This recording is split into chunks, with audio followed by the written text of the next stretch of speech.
Hello बच्चों, कैसे हो बच्चों? आज हम पढ़ने वाले हैं अपना एक नया टॉपिक और आज का हमारा टॉपिक है क्लीवेज डिवीजन। जनरली क्लास 12 वाले बच्चों को क्लीवेज और माइटोटिक डिवीजन में हर बार दिक्कत रहती है। आज ये आपका टॉपिक बहुत बेहतरीन तरीके से आपके दिमाग में सेट हो जाएगा।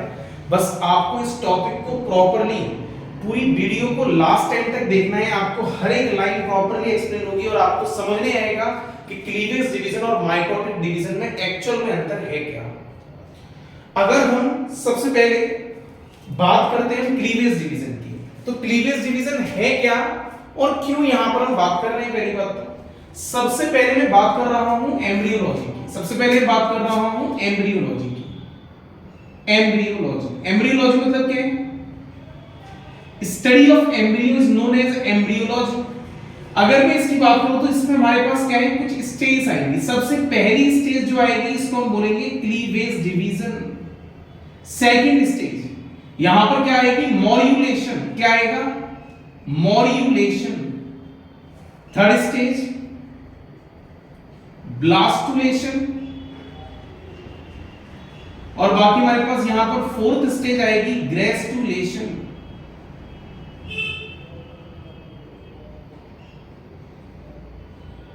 गैस्ट्रुलेशन, ये हमारे पास फोर्थ स्टेज है। जिनमें से हम बात कर रहे हैं पहली स्टेज की, इसका नाम क्या है, क्लीवेज डिवीजन। आपसे पूछ रहे हैं क्लीवेज डिवीजन एक्चुअल में है क्या और क्या करेगा और कहां पर देखने के लिए मिलेगा। तो सबसे पहले हम बात करते हैं इस जगह से हमारे पास कौन एंट्री लिया था, स्पर्म ने यहां पर एंट्री ली थी। स्पर्म एंट्री लेते लेते अल्टीमेटली जहां पर पहुंचे वो जंक्शन पॉइंट मेरे पास कौन सा था, इस एम्पुला वाले रीजन में।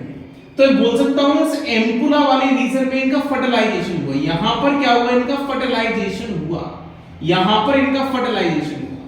क्या बनाया इन्होंने, स्पर्म और ओवा आपस में मिल गए, या बोल सकते हैं सेकेंडरी oocyte आपस में आके मिल गए और यहां पर अल्टीमेटली जाइगोट का फॉर्मेशन हो गया।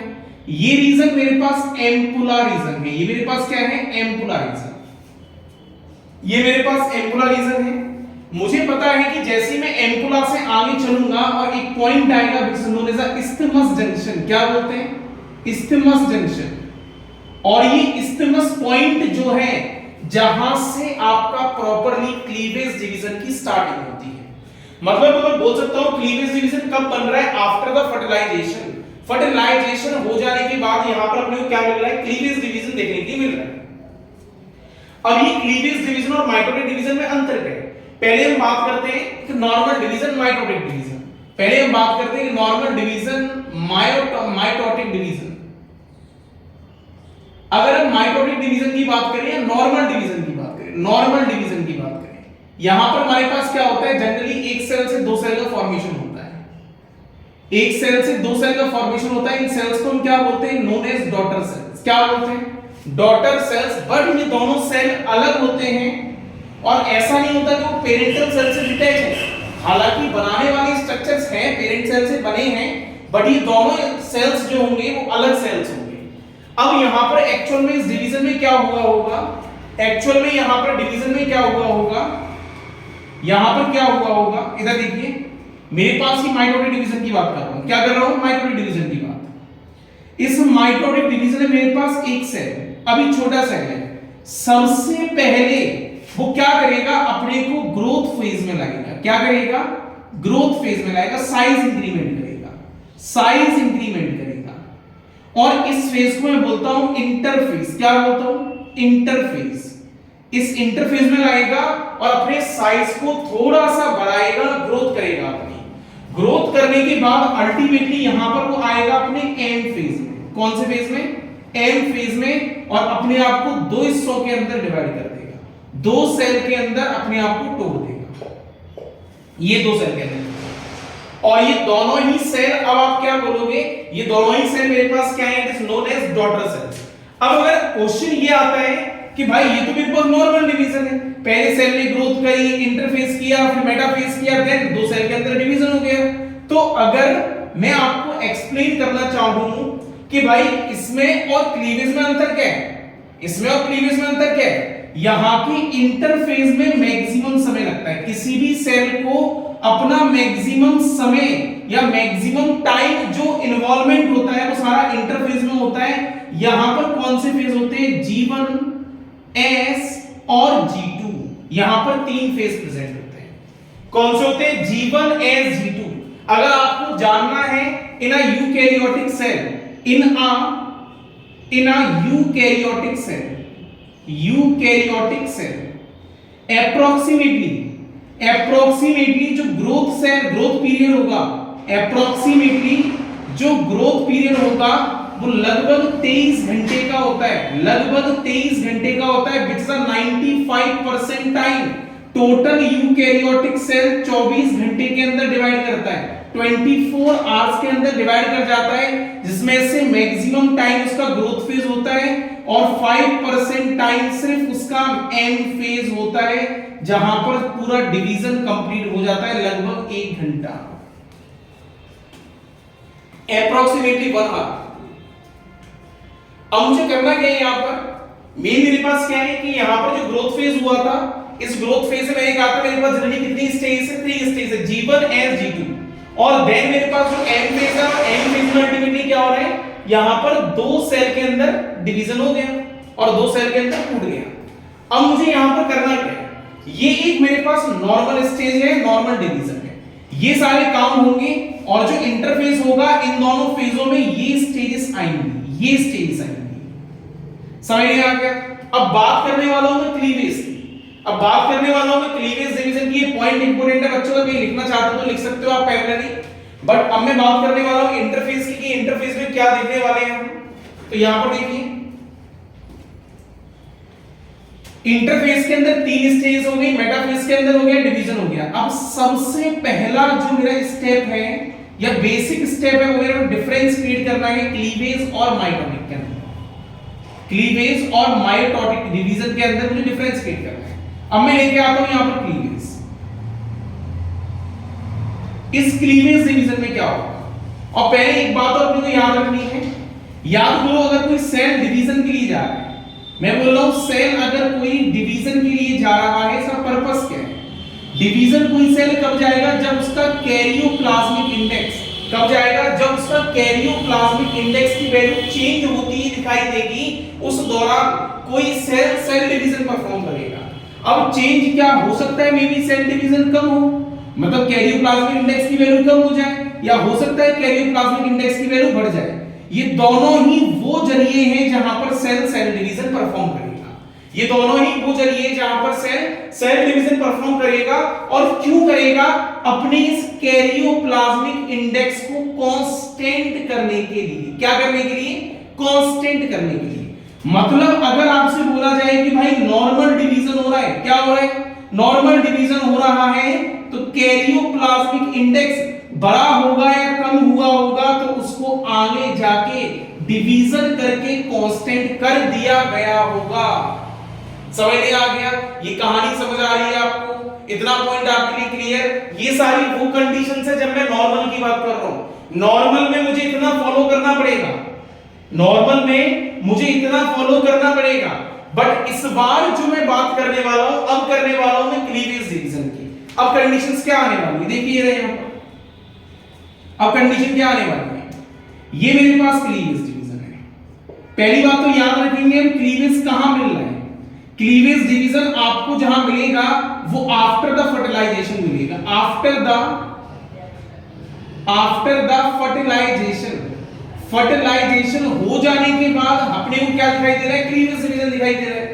मतलब अगर आपसे बोले कि भाई क्लीवेज डिवीजन दिखाई दे रहा है, फर्टिलाइजेशन के बाद दिखाई दे रहा है, और ये क्लीवेज डिवीजन कराने वाला कौन होगा? याद करो, जब sperm completely whole sperm are enter into the secondary oocyte, when a whole sperm are entry into the secondary oocyte, then क्या होता है? उसके 2 पार्ट छोड़ दिए जाते हैं, पैरोक्सिमल सेंट्रियोल और न्यूक्लियस। ये proximal centriole are responsible for the cleavage division. ये पॉइंट आपको याद करना पड़ेगा, रिमेंबर करना पड़ेगा। मतलब अगर कोई क्लीवेज डिवीजन चल रहा है या कोई कर रहा है, रिस्पांसिबल है, तो रिस्पांसिबल करवाने वाला कौन है?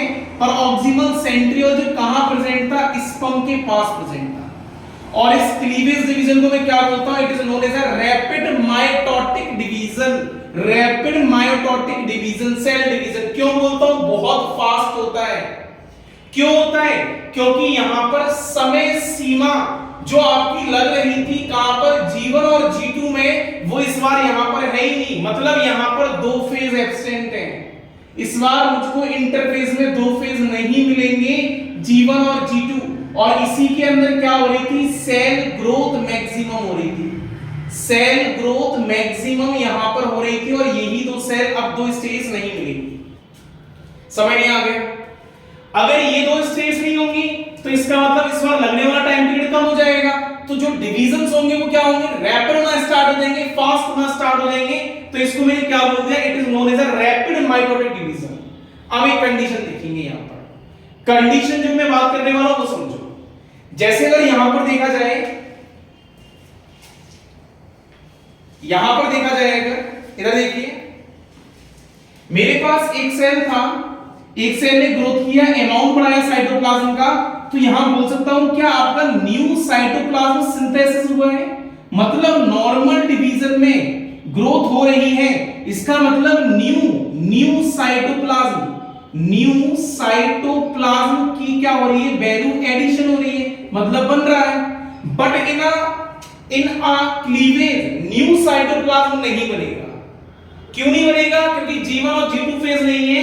तो इस बार ग्रोथ तो होगी, बस सिर्फ ओनली S फेज इन्वॉल्वमेंट होगा और बाकी G1 G2 नहीं है, तो साइटोप्लाज्म का फॉर्मेशन नहीं होने वाला।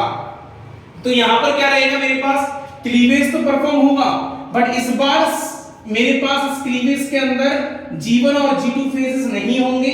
तो ये मेरे लिए पॉइंट सबसे इंपॉर्टेंट हो गया।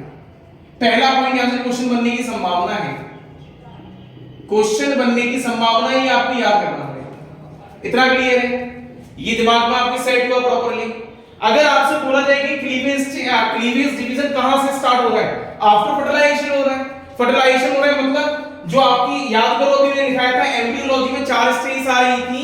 पहली स्टेज क्लीवेज थी, दूसरी मॉड्यूलेशन, तीसरी ब्लास्टुलेशन और ग्रेस्टुलेशन। जो आपकी जो स्टेज आई थी वो सब बनाने वाला, रिस्पांसिबल करने वाला कौन है, क्लीवेज डिवीजन है। इसका मतलब आपको क्लीवेज डिवीजन कराने के बाद ही इसका इम्प्लांटेशन की प्रक्रिया पॉसिबल हो पाएगी। मतलब अगर मुझे इम्प्लांटेशन कराना है तो पहला क्लीवेज डिवीजन परफॉर्म करना पड़ेगा। समझ में आया?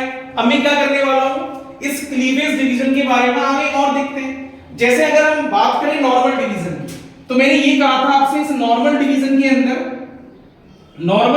के अंदर एक सेल से दो सेल बनेंगे और दोनों ही सेल आपस में अलग अलग होंगे, इंडिपेंडेंटली एग्जिस्टेंस होगा।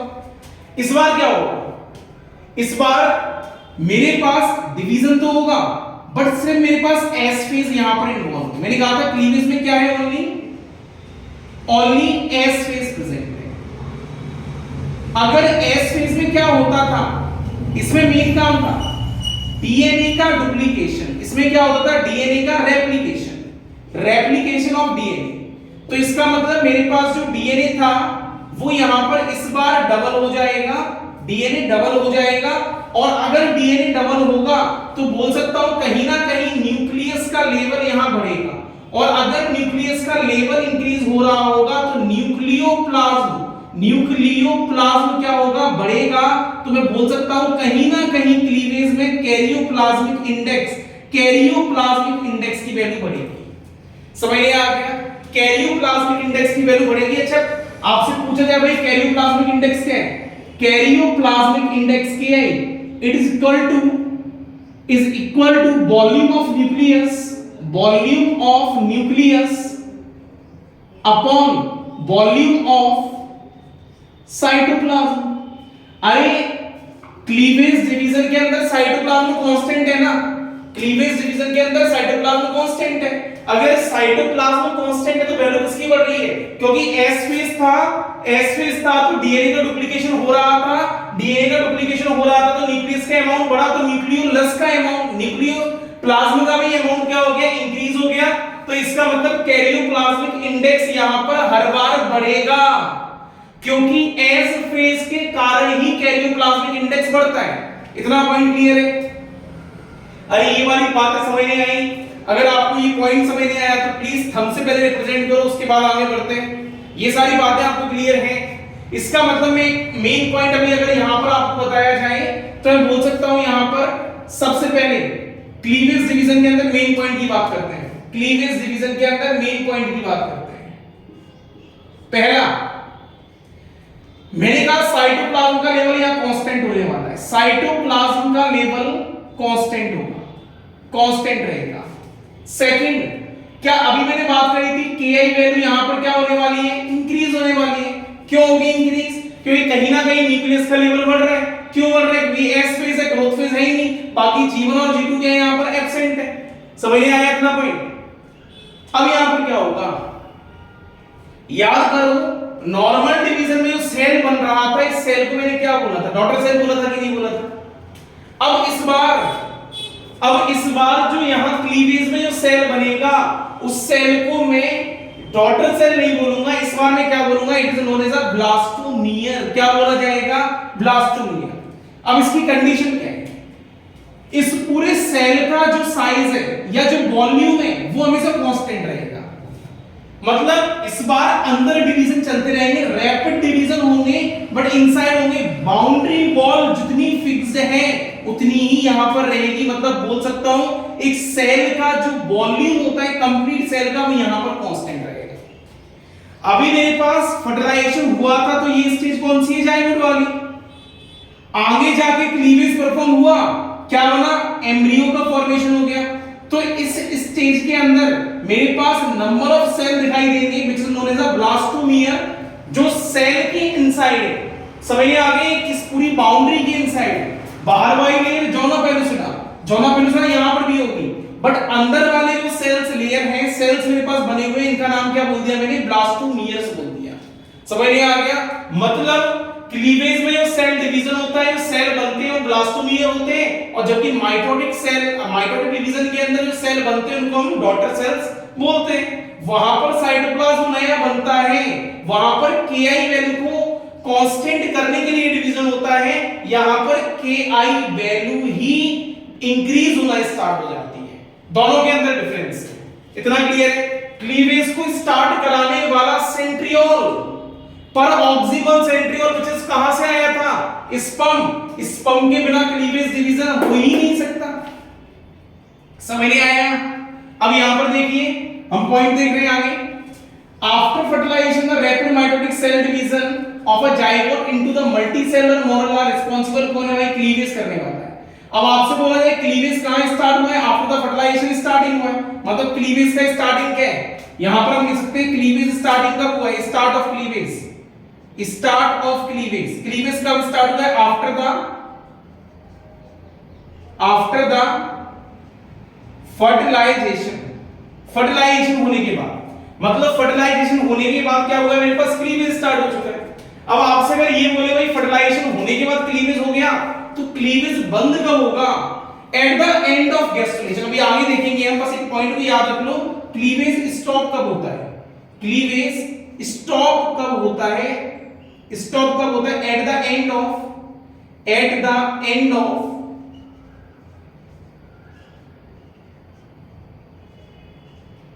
End of gastrulation period. Gastrulation period का एंड होगा उस दौरान, गैस्ट्रुलेशन पीरियड का एंड होगा उस दौरान क्लीवेज डिवीजन भी बंद हो जाएगा। गैस्ट्रुलेशन पीरियड का एंड होगा उस दौरान क्लीवेज डिवीजन ही बंद हो जाएगा। मतलब क्लीवेज की स्टार्टिंग कहां से हुई?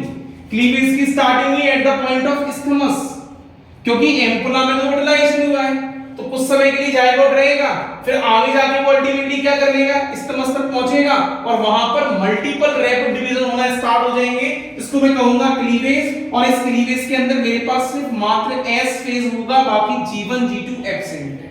समझ में आ गया? यहां तक कोई पॉइंट में डाउट है? अगला पॉइंट देखो, न्यूक्लियर साइटोप्लाज्मिक रेशियो जो होगा वो क्या होगा? इंक्रीज होगा। क्यों होगा? क्योंकि टोटल मास ऑफ साइटोप्लाज्म तो कांस्टेंट है, ये तो वैल्यू कांस्टेंट है, बट डीएनए कंटेंट लगातार क्या हो रहा है? इंक्रीज हो रहा है। तो इसका मतलब अगर न्यूक्लियस का अमाउंट बढ़ेगा तो क्या इसका अमाउंट बढ़ेगा? तो KI वैल्यू क्या हो जाएगी? ऑटोमेटिक इंक्रीज होने लग जाएगी। इसे बोलते हैं KI इंडेक्स। समझ में आ गया? अगला पॉइंट देखो भाई, नंबर ऑफ ब्लास्टोमियर बढ़ेंगे, नंबर ऑफ ब्लास्टोमियर बढ़ेंगे तो साइज ऑफ ब्लास्टोमियर कम होना स्टार्ट हो जाएगा क्योंकि बाउंड्री फिक्स्ड है। तो यहां पर क्या होगा, नंबर ऑफ ब्लास्टोमियर बढ़ने से साइज ऑफ ब्लास्टोमियर कम हो जाएगा। Cleavage end with the formation of multicellular morula. Cleavage end कब होती है, जब मल्टी सेलुलर मॉड्यूला बनती है। अभी आगे देखेंगे as the time of obliteration, obliteration of blastocoel, ये इंडिकेशन ये करता है कि भाई अब क्लीवेज बंद होने वाला है। समझ में आ गया, मतलब बोल सकता हूं at the end of a cleavage is a gastrulation period. Gastrulation period क्या है, यहां पर तीनों जर्मिनल लेयर का फॉर्मेशन होगा। क्या होगा, जर्म लेयर्स का फॉर्मेशन होगा, जर्म लेयर्स का फॉर्मेशन होगा। कौन सी हमारे पास जर्म लेयर है, तीन जर्म लेयर है। पहली एंडो, मीजो और ecto. Endoderm, mesoderm, ectoderm, endoderm, mesoderm, ectoderm, ये तीन मेरे पास जर्म लेयर है। इन तीन जर्म लेयर में जहां फॉर्मेशन होगा उस पीरियड को बोलेंगे गैस्ट्रुलेशन पीरियड। तो during the gastrulation period, during the gastrulation period या end of the gastrulation period cleavage division बंद हो जाएगा और starting of the cleavage division कहां से होगा, at the time of fertilisation. Fertilisation के दौरान से क्लीवेज डिवीजन स्टार्ट हो जाएगा। इतना पॉइंट अपने लिए कॉमन है, ये पॉइंट अपने को आना चाहिए, यहां तक कोई समस्या नहीं होनी चाहिए। दिक्कत आ रही है जल्दी से आप मुझसे कमेंट करके पूछ सकते हो, रिप्लाई मुझसे पूछ सकते हो, या आपको अगर कोई डाउट आ रहा है किसी पॉइंट के अंदर तो आप मेरे कांटेक्ट नंबर है मुझे बता सकते हो।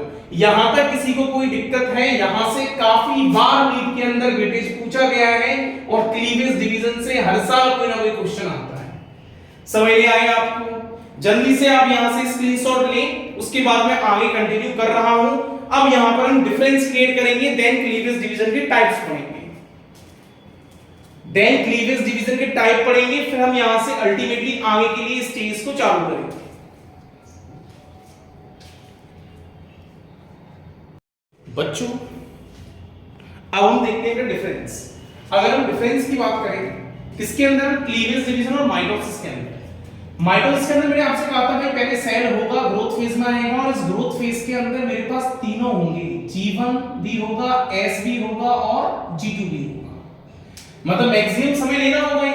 उसके बाद सेल ग्रोथ करेगी, सेल ग्रोथ करने के बाद यहां पर M फेज के अंदर आएंगे, देन सेल डिवीजन करेगा। उन दोनों डिवीजंस को हम क्या बोलेंगे, डॉटर सेल्स बोलेंगे। मतलब इस बार यहां पर सेल्स अलग-अलग हैं। इस वाले केस में क्या होगा, क्लीवेज के अंदर हम देखते हैं तो क्लीवेज के अंदर सेल होगा, उसके अंदर न्यूक्लियस होगा। मैंने कहा ये जायगोट वाला फेज है। अब इस जायगोट के अंदर ही डिवीजन होगा पर बाउंड्री फिक्स है, ग्रोथ नहीं होने वाली। मतलब यहां पर मेरे पास क्या होगा, G1 और G2 दोनों ही एब्सेंट होंगे। क्या प्रेजेंट होगा, ओनली S फेज प्रेजेंट, सिर्फ S फेज होगा। तो क्या होगा यहां पर डीएनए रेप्लिकेशन। क्या होगा, डीएनए रेप्लिकेशन।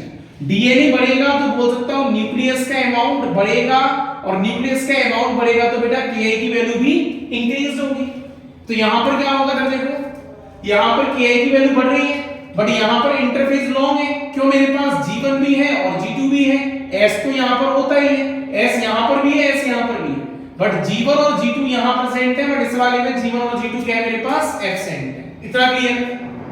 अगला पॉइंट, मैंने कहा मेरे पास यहां पर जो सेल बन रहा है उसमें एक नया साइटोप्लाज्म बन रहा है। मतलब कहीं ना कहीं न्यू साइटोप्लाज्म की यहां पर सिंथेसिस हो रही है, बट यहां पर नया साइटोप्लाज्म नहीं बन रहा। इंपॉर्टेंट है, ये क्वेश्चन भी पूछा गया है। कैरियोप्लाज्मिक इंडेक्स हमारे पास यहां पर कांस्टेंट रहता है, क्योंकि कैरियोप्लाज्मिक इंडेक्स जैसे ही बढ़ेगा या कम होगा उसको कांस्टेंट करने के लिए ही तो डिवीजन हो रहा है यहां पर। मतलब कैरियोप्लाज्मिक इंडेक्स यहां पर कांस्टेंट रहेगा, बट इस वाले केस में क्या होगा, मेरे पास ओनली S फेज है। S फेज है मतलब न्यूक्लियस का ही अमाउंट बढ़ रहा है। जब न्यूक्लियस का अमाउंट बढ़ेगा, ये वैल्यू तो मेरे पास कांस्टेंट है ना। अगर ये वैल्यू कांस्टेंट है तो इंक्रीज्ड अमाउंट किसका है, ऊपर वाली वैल्यू का। ये वैल्यू बढ़ेगी तो ये वाली वैल्यू भी ऑब्वियसली बढ़ने वाली है। तो इसके अंदर अपने को जनरली Ki की वैल्यू इंक्रीज्ड मिलती है और यहां पर Ki की वैल्यू कांस्टेंट मिलती है। यहां पर साइटोप्लाज्म नया बनेगा, यहां पर साइटोप्लाज्म वही पुराना वाला होगा। ये मेजर डिफरेंस है। मैंने कहा यहां के हर एक सेल को आपने बोला डॉटर सेल्स, बट यहां के हर एक अंदर वाले सेल्स को आप क्या बोलोगे, ब्लास्टोमियर। अच्छा आप मुझे ये बताइए, यहां पर एक अंदर से डिवीजन हो गए, दो डिवीजन हुए, बट यहां पर अल्टीमेटली मेरे पास क्या बना, क्लीवेज डिवीजन हो जाने के बाद दो सेल बने, पर ब्लास्टोमीर का साइज ज्यादा है। जैसे ही नंबर बढ़ना हुआ स्टार्ट हो गया तो ब्लास्टोमीर का साइज और कम हो गया, और बड़ा और कम हो गया, मतलब नंबर ऑफ ब्लास्टोमीर बढ़ेंगे, नंबर ऑफ ब्लास्टोमीर बढ़ेंगे, तो बोल सकता हूं साइज ऑफ ब्लास्टोमीर घटेगा, साइज ऑफ ब्लास्टोमीर रिड्यूस्ड होगा। नंबर बढ़ेगा तो साइज भी क्या होगा, रिड्यूस होगा। समझ में आ गया, नंबर बढ़ेगा तो साइज भी क्या होगा, रिड्यूस होगा। अच्छा मुझे ये बताओ, अभी पीछे मैंने बैक में बात करी है कि भाई क्लीवेज की स्टार्टिंग कहां होती है, क्लीवेज की स्टार्टिंग कहां हुई थी, एट द स्टार्टिंग कहां पर हुई थी, इस्थमस के पास हुई थी कि नहीं हुई थी, फैलोपियन ट्यूब के इस्थमस के अंदर हुई थी कि नहीं हुई थी।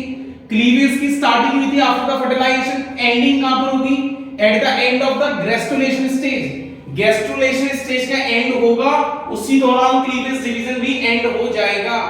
यहां तक कोई समस्या, ये वाले पॉइंट समझ में आए, डिफरेंस इंपॉर्टेंट है, पता होना चाहिए। साइज ऑफ ब्लास्टोमीर बढ़ने से number of blastomere, size of ब्लास्टोमीर बढ़ने से नंबर ऑफ ब्लास्टोमीर कम हो जाते हैं। अगर नंबर ऑफ ब्लास्टोमीर बढ़ रहा है तो इसका मतलब साइज कहीं ना कहीं कम होने वाला है। समझ में आ गया।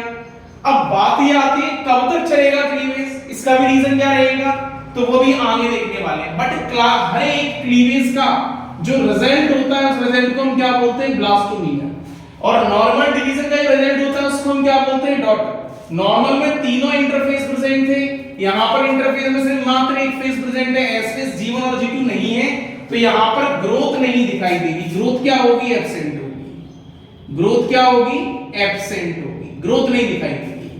इतना क्लियर है, सिर्फ मात्र डीएनए रेप्लिकेशन मिलेगा, यहां पर आपके सारे काम होंगे, पर वहां पर आपके सिर्फ मात्र डीएनए रेप्लिकेशन मिलेगा, ग्रोथ आपको देखने के लिए नहीं मिलेगी।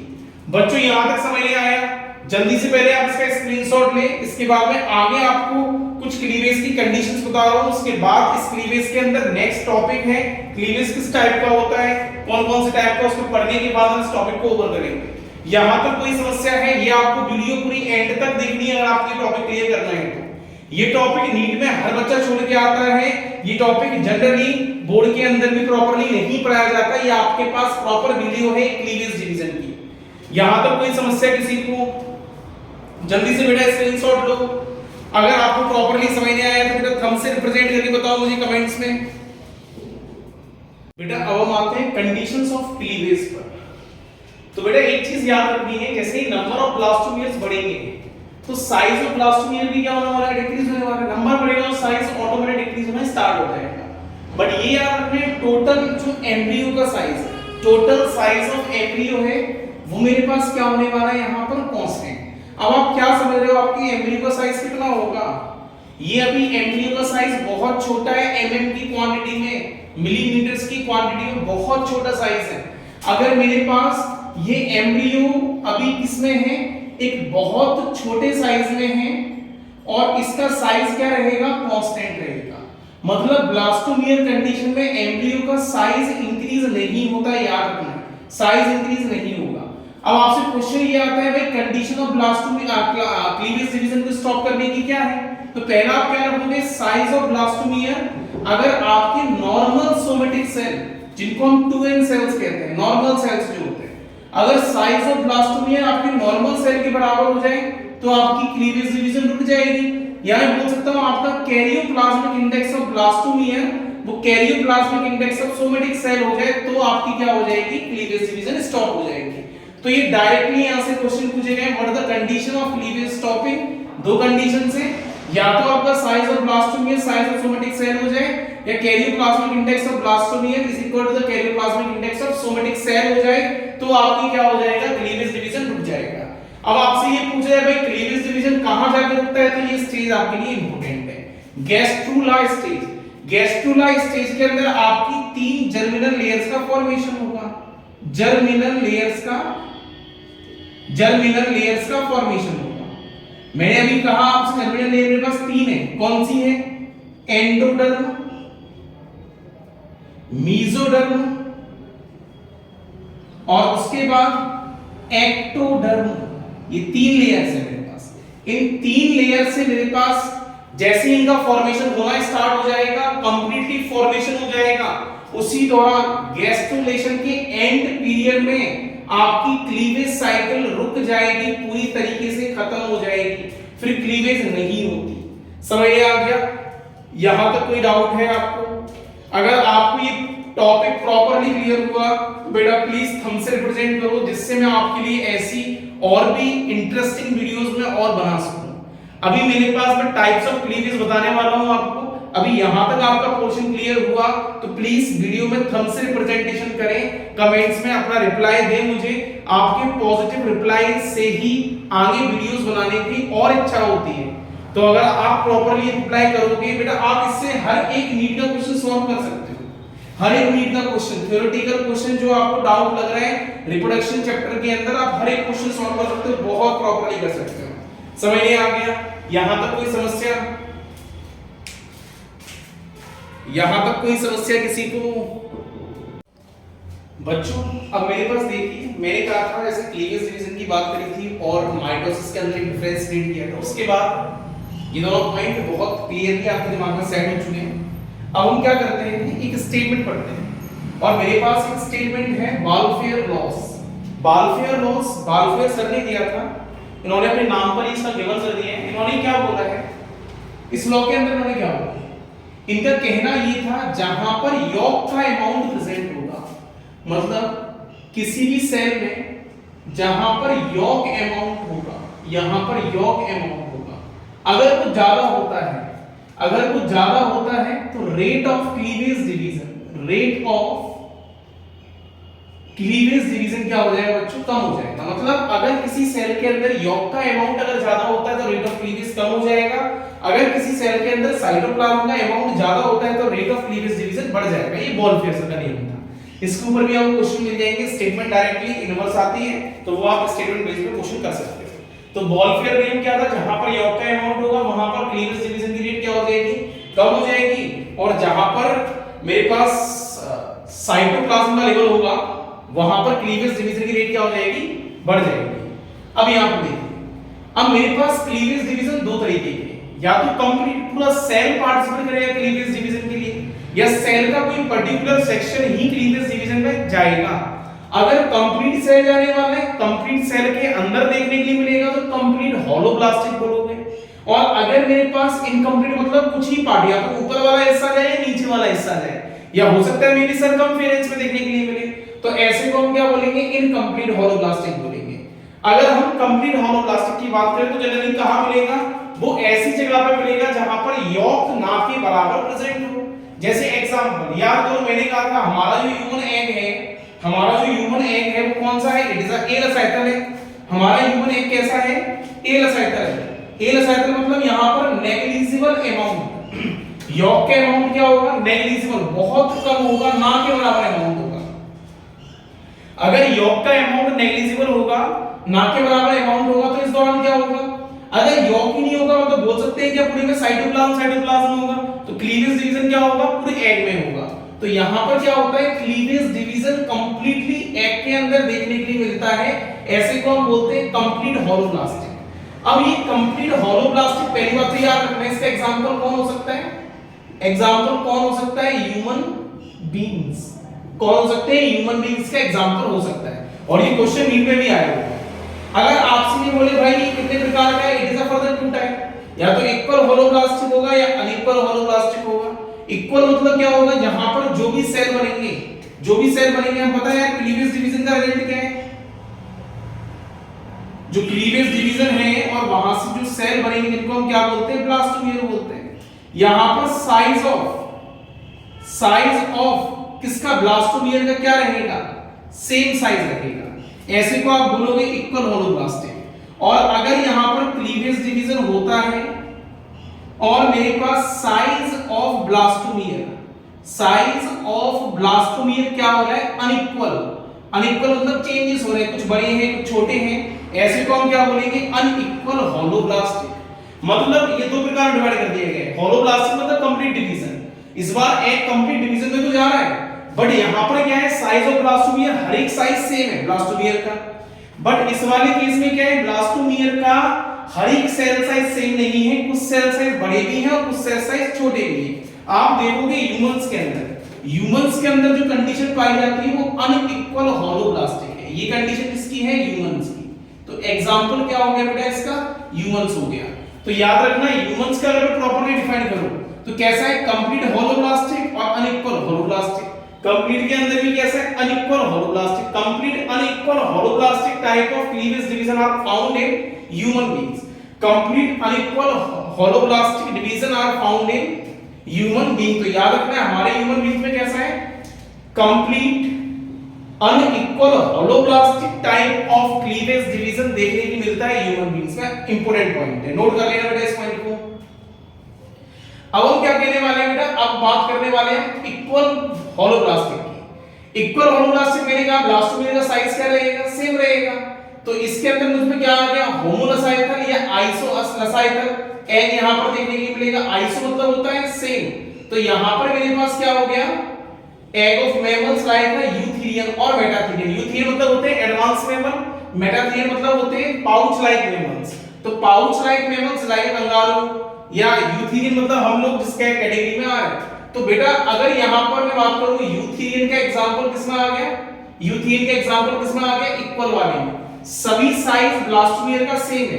अगर आपसे पूछा जाए अनइक्वल, अनइक्वल में क्या होगा, देखो बेटा अनइक्वल में क्या होगा, मेरे पास जो ब्लास्टोमियर बन रहे हैं वो दो टाइप के हैं।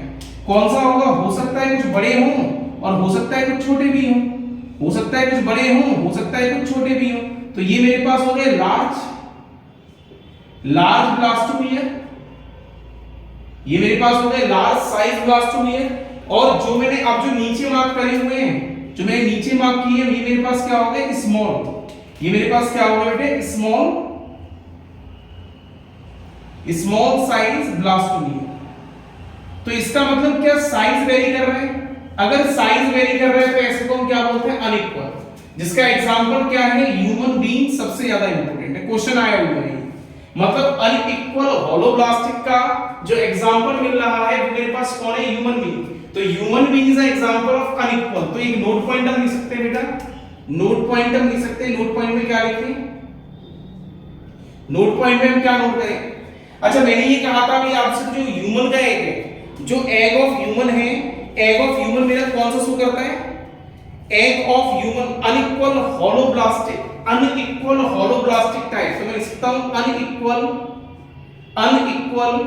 Holoblastic type of cleavage division found in human beings के अंदर कौन सा पाया जाता है, unequal holoblastic type of cleavage division देखने के लिए मिलेगा। ये पॉइंट आपको स्टार मार्क करना है, ये पॉइंट इंपॉर्टेंट है। नीट में पूछे गए क्वेश्चंस यहां पर काफी बार पूछे गए हैं, काफी बार पूछा गया है, इंपॉर्टेंट वेटेज है ये। तो आपको ध्यान रखना है बेटा कि अगर आपसे पूछा जाए कि होलोब्लास्टिक टाइप ऑफ मिल तो रहा है पर ह्यूमन में कौन सा मिल रहा है, अनइक्वल होलोब्लास्टिक। समझ में आ गया, अनइक्वल होलोब्लास्टिक कंप्लीट का ही है, अनइक्वल होलोब्लास्टिक अपने को ह्यूमंस के अंदर देखने के लिए मिल रहा है। यहां तक आपको सारी चीजें क्लियर हुई, इतना पॉइंट क्लियर है, कोई डाउट। इसके बाद हमने जो आगे वाला जो पैराग्राफ की बात कर रहे थे बच्चों, इधर देखिए।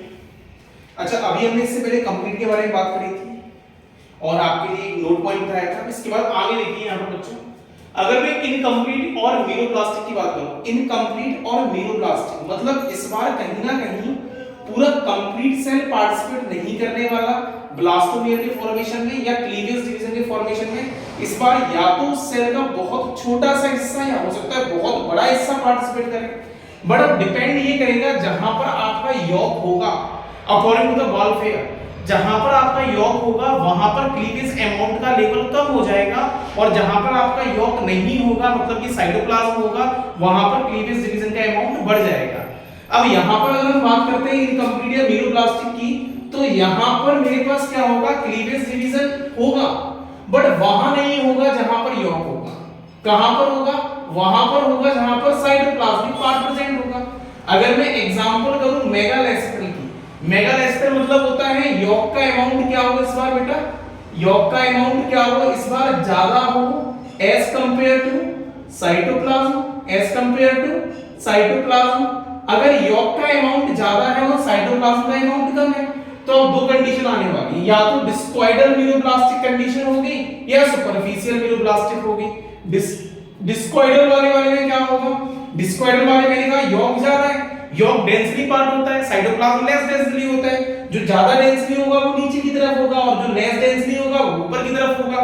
मतलब जहां पर योग होगा वहां तो क्लीवेज डिवीजन नहीं होने वाला, जहां पर योग होगा वहां पर क्लीवेज डिवीजन क्या होगा, एब्सेंट हो जाएगा, नहीं होगा। बट यहां पर क्लीवेज डिवीजन देखने के लिए मिल सकता है। तो क्लीवेज कहां पर बन रहा है, ऊपर की तरफ। ऐसे को हम क्या बोलते हैं बेटा, डिस्कॉइड। डिस्कॉइड मतलब एक डिस्क लाइक स्ट्रक्चर हो गया, कैसा हो गया, एक डिस्क लाइक स्ट्रक्चर हो गया, डिस्कॉइड मीरोब्लास्टिक क्लीवेज डिवीजन हमने इसको कह दिया। अगर मैं सुपरफिशियल की बात करूं, सुपरफिशियल की बात करूं, सुपरफिशियल मीरोब्लास्टिक क्लीवेज डिवीजन में क्या होगा, कंडीशन आएगी सेंट्रोलसाइथल। सेंट्रोलसाइथल मतलब होता है इस बार योग कंसंट्रेटेड फॉर्म में सेंटर में है और बाकी साइटोप्लाज्म उसमें चारों तरफ है। जहां साइटोप्लाज्म होगा वहां पर क्लीवेज होगा और जहां पर योग होगा वहां पर क्लीवेज नहीं होगा। इसका मतलब सेंटर में तो नहीं होने वाला बट बाकी पेरीफेरी में सारी तरफ देखने के लिए मिलेगा। तो ऐसे को मैंने क्या बोल दिया, सुपरफिशियल। कहां पाया जाएगा, सेंट्रोलसाइथल एग ऑफ इंसेक्ट में। और बाकी डिस्कॉइडल मीरोब्लास्टिक कहां पाया जाएगा, बर्ड्स, रेप्टाइल और प्रोटोथीरियन। बच्चों देखो पॉइंट इंपॉर्टेंट है, प्रोटोथीरियन वाला एग्जांपल डिस्कॉइडल, जबकि हमारा यूथीरियन वाला एग्जांपल कंप्लीट वाले में था। याद है आपको, तो ये आपको विशेष इंपॉर्टेंट पॉइंट है जो आपको पॉइंट नोट करके रखना है। अब मैं बात करने वाला हूं सिग्निफिकेंस ऑफ क्लीवेज की। क्लीवेज का सिग्निफिकेंस क्या है और क्लीवेज क्यों कराया जाता है, और एक नोट पॉइंट करेंगे, उसके बाद इस टॉपिक की हम समाप्ति कर देंगे। बच्चों बेटा आप सिग्निफिकेंस की बात करिए, अगर देखिए अगर सिग्निफिकेंस की बात करें मेरे पास सबसे पहला, अगर आपसे खुद ये बोले भाई क्लीवेज डिवीजन का काम क्या है, क्लीवेज नहीं होगा तो जायगोट से मॉड्यूला कैसे बनेगा, जायगोट से मॉड्यूला नहीं बनेगा तो बच्चों ब्लास्टोसिस्ट वाली कंडीशन कैसे आएगी, और जब तक ब्लास्टोसिस्ट नहीं बनेगा इंप्लांटेशन नहीं होगा, बेबी का फॉर्मेशन नहीं होगा। मतलब जो हमारे पास रिप्रोडक्शन हमने किया है उस रिप्रोडक्शन का तो सिग्निफिकेंस या जो कार्य है वो तो कंप्लीट नहीं हुआ ना। इसका मतलब अगर मुझे कंप्लीटली एम्ब्रियो फॉर्मेशन करना है या एक बच्चे को बनाना, पूरी कंप्लीटली बनाना है, तो आपको क्या करना पड़ेगा, क्लीवेज डिवीजन करना पड़ेगा। सबसे पहला इंपॉर्टेंट फंक्शन है, समझ में आ गया। As a result the cleavage division unicellular zygote completely किसके अंदर चेंज हो जाता है, multi cellular structure which is known as, आप इस स्ट्रक्चर को आप क्या बोलते हो, नोन एज एम्ब्रियो। क्या बोलते हो बेटा, एम्ब्रियो बोला जाता है। अगर आपसे ये बोला जाए कि सिग्निफिकेंस ऑफ क्लीवेज और भी क्या है भाई, पहला मैंने कहा कि भाई शेप और साइज ऑफ डेवलपिंग एम्ब्रियो नहीं चेंज होगी, साइज उतना ही रहेगा जितना पहले था। मतलब ग्रेस्कुला स्टेज तक आते आते भी साइज सेम रहेगा, और then till the remain like just undivided egg in cell. मतलब एक ही सेल के अंदर बहुत सारे छोटे-छोटे नंबर ऑफ ब्लास्टोमियर देखने के लिए मिलेंगे। अब सबसे इंपॉर्टेंट पॉइंट मेरे पास क्या है, ये सबसे इंपॉर्टेंट पॉइंट है जो नीट के लिहाज से काफी बार पूछा जा सकता है, नीट के लिहाज से काफी बार पूछा जा सकता है। तो हमारे पास पॉइंट क्या है, human have a unequal holoblastic cleavage division. Human के पास कैसा होता है, अनइक्वल होलोब्लास्टिक क्लीवेज डिवीजन। अगर आप बच्चों अगर चाहोगे तो इसके ऊपर एक सेपरेटली अलग से वीडियो बना के रेडी कर दूंगा, बट आपको कमेंट बॉक्स में रिप्लाई करना पड़ेगा, उसके बाद ही इसके ऊपर एक नेक्स्ट वीडियो आपको देखने के लिए मिलेगी। बट आपको सबसे पहले इंपॉर्टेंट चीज है जो नीट के लिहाज से इंपॉर्टेंट पॉइंट है, वो मेरे पास क्या है, ह्यूमन के पास क्या है, मेरे पास एक unequal holoblastic type of cleavage division देखने के लिए मिलेगा। ये पॉइंट आपको याद करके ले जाना है। इस बार संभावना लग रही है आप जब 2025 के नीट के एग्जामिनेशन में बैठोगे तो 100 क्वेश्चन में से एक क्वेश्चन ये भी प्रिंट होकर आएगा।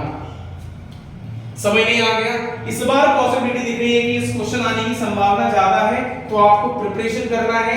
और 2025 के नीट के कॉलेज में एक अपनी सीट फिक्स करनी है कि इस बार 2025 के नीट के कॉलेज में एक सीट मेरी फिक्स है, रिजर्व है। समझ में आ गया बच्चों, तो बेटा मेहनत करो, दिल लगा के पढ़ो। आपको अगर ये वीडियो अच्छी लगी हो तो लाइक एंड सब्सक्राइब करो, अपने दोस्तों तक इसको शेयर करो। ये कंटेंट बेटा बोर्ड के लिए भी इंपॉर्टेंट है और नीट के लिए भी इंपॉर्टेंट है। दोनों के लिहाज से आना चाहिए। ऐसा नहीं है कि सिर्फ हम बोर्ड पढ़ रहे हैं तो बोर्ड के लिए हम बोर्ड वाले कंटेंट ही पढ़ेंगे, थोड़ा सा हमें एक कदम एक्स्ट्रा चलना चाहिए, ऊपर चलना चाहिए, जिसके बाद हम अपने जो ड्रीम कॉलेजेस हैं, चाहे अब हम नीट के लिए बैठेंगे, आगे एम्स की हम बात करेंगे या ड्रीम कॉलेज के अंदर हम केजीएमयू की बात करेंगे, बेटा ये सब हमें कंप्लीटली अपने दिमाग के अंदर रखने हैं और अभी रखने हैं और उनके अंदर नेक्स्ट ईयर पहुंचना है। तो टारगेट ये है कि हमें हर एक कांसेप्ट आना चाहिए। हमें किसी टॉपिक के ऊपर पीएचडी नहीं करनी, बट हमें हर एक टॉपिक को इस तरीके से आना चाहिए, हमारे क्वेश्चंस अटेम्प्ट होने चाहिए। बस समझ में आ गया बेटा? तो जितना भी कंटेंट था क्लीवेज का मैंने आपको बता दिया है, इससे बाहर आपको पढ़ने की कोई भी रिक्वायरमेंट नहीं है। It is more than enough in cleavage division. समझ में आ गया? बेस्ट ऑफ लक और आगे पढ़ते रहिए बेटा, तैयारी करते रहिए प्रॉपर्ली। और आपको अगर कोई दिक्कत हो तो आप मुझे बिल्कुल संपर्क कर सकते हो। मैंने आपको पहले भी अपना कांटेक्ट नंबर दे रखा है। मेरा कांटेक्ट नंबर 8769031601। तो बेटा आप बिल्कुल पढ़ाई करते रहिए, समझते रहिए हर एक टॉपिक को। और क्लीवेज डिवीजन इंपॉर्टेंट है, बोर्ड के पर्पस से इतना ज्यादा इंपॉर्टेंट नहीं है बेटा, बट नीट के पॉइंट ऑफ व्यू से बहुत ज्यादा इंपॉर्टेंट है।